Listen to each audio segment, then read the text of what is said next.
as children of St. Catherine, mga unga ni Santa Catalina. As we gather, may mga butang kita na pwede pamalandungan sa Sininga Santos na Misa based on the Gospel. Una, what we learn from the school, from St. Catherine, matters. Sa una, siguro, sa nag-eskwela ka mo, daw natakan kita magsulod. Una ganing iban kaninyo, balaan din banda sa St. Catherine ang maglusot para mag-iskapo sa klase. No?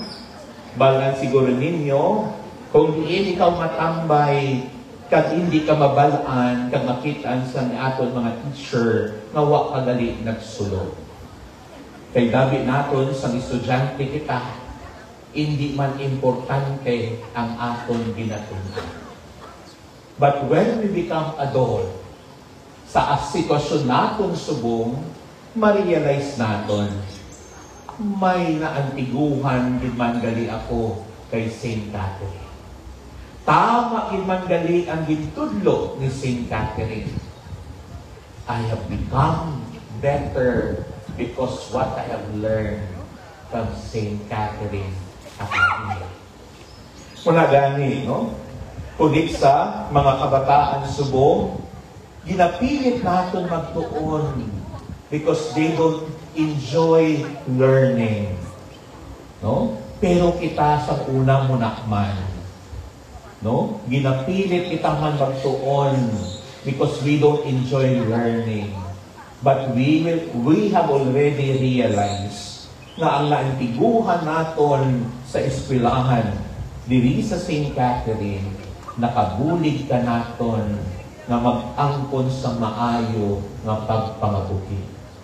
Kung hindi ikaw kabalo magbasa, sigurado hindi ka makaubra, no? Sa maayo maubra. Kung wala ikaw gintuluan sa math, science, English, Filipino, kung economics, basi subong waka pension sa GSIS, no? Kay man, hindi ka maka-empleyo, hindi ka makabaton sa maayo nga sweldo, hindi ka makaproduce sa maayo nga mga binuhatan kag pagtinguha. Ikaduwa, sa atong ebanghelyo na gasiling, no? A good tree bear a good fruit. A bad tree does not bear good fruit. Ang kalain na kahoy, ang malain na kahoy, hindi gid magpamunga sa malayo nga bunga. Kani, if we come to think of it, St. Catherine is on her 59th year already. 59th year. Ang iban, siguro, no? Wa pa na bata sa nagsugod ang St. Catherine. Ang iban, sa nagsugod si St. Catherine, basi nagadyagan pa sa kalye nga wa putol. That was 59 years ago. And next year, St. Catherine will be celebrating her 60th anniversary. And I hope we will have much bigger and better celebration next year. Gani, kung atong ng taon, kay tungod, nagdugay si St. Catherine. St. Catherine has done something good. St. Catherine have produced a lot of good fruits. That's why St. Catherine continue to exist.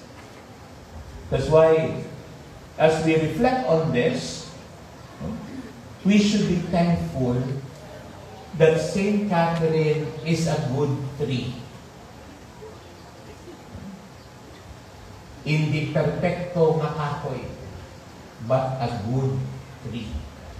A good tree produces good fruit. Ay, dapat Father perfecto. Kaya nga, bunga ni St. Catherine, hindi perfecto. Gani hindi mag-perfecto si St. Catherine. Pero seeing you, I could assure that the fruit of St. Catherine in the past 59 years is a good fruit. And that is the grace of God. Gani dapat ang atong tagipusoon puno sa pagpasalamat. Pagpasalamat sa mahal na Diyos, kay man gingamit niya ang aton alma mater so that we will become good fruit. We should be grateful to God and we should share gratefulness also to others. Malan ko, hindi tanan kanaton hindi tanan kanaton nga ang aton experience tanan diri sa St. Catherine maayo. May daon kita nga hindi maayo nga mga experiences. Diri ikaw naka-experience siguro sa pula mo nga heartbreak. Ginbulagan ka, ginbayaan ka sa imong o nobya diri sa St. Catherine. Kaysa sa St. Catherine man una ka nagkanubyo kang kanubya. Dili ka man siguro sa St. Catherine, naka-experience nga sa sobra mo kaubon, wala ka kalambot sa CR. Sa putol ka na lang naabtan abot kung anong natabo. Hindi ko na lang pag-ihangbalan. And some of your classmates were laughing on you. And you were so embarrassed. Dili man siguro nato na experiencehan nga hindi tanan nga teacher nato sa St. Catherine are better teacher. May araid kita nga mo na namian nga teacher.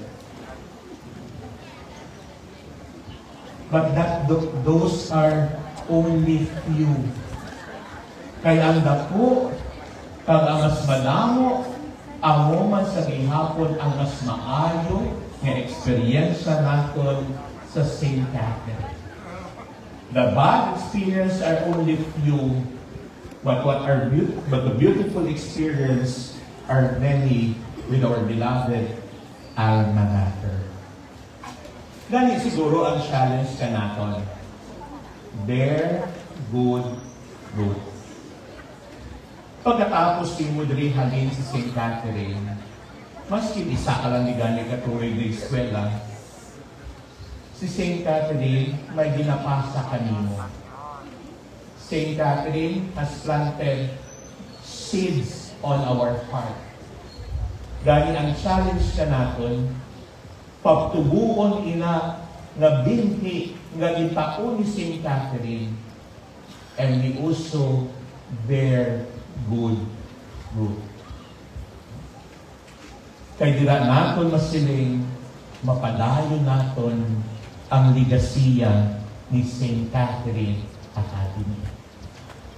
And lastly, St. Catherine Academy, our beloved alma mater, will truly fulfill her mission if her children are trying to build legacy in each community we belong.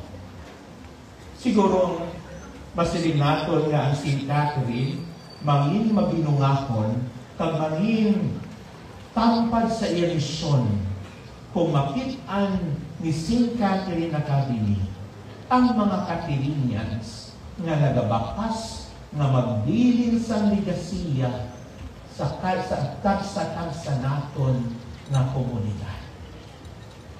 At the end of the day, that is important. Ang importante, paano kita dumdumon.